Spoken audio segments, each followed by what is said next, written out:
Hey everybody, Mike with the Competent Communicator.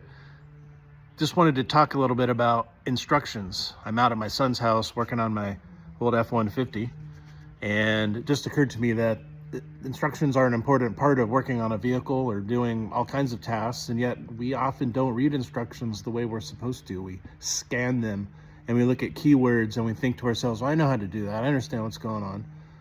If you've ever built an IKEA piece of furniture, you know what I'm talking about. You can't just scan those things. You have to follow those directions very, very specifically, because that's how directions or instructions are meant to be read. They're not meant to be scanned over like we read most other things, and it's fine to do that. You're reading fiction and most nonfiction. That's just the way the human mind works. It's a pattern recognizer. The problem is, or the challenge is, instructions aren't written to be patterns to be recognized. They're very specific steps that we need to follow. You can see my hands are greasy, working on the exhaust system on this guy. So what do? You're having trouble? Stop scanning. I know sometimes the answer is kind of simple and dumb sounding, but the answer really is, you got to slow down. You got to read it carefully. Stop skimming. Stop just looking for the keywords. Stop assuming.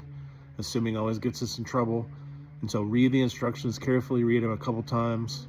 Man, you got YouTube now, so most things also have instructions on YouTube you can watch. I do it all the time. Working on things on my vehicles that I already know how to do, I still check YouTube to make sure it's fresh in my mind again. So again, the problem is, or the challenge is, we're scanning it, we're reading instructions like we read other things, and they're really not meant to be read that way. Thanks, and have a good one.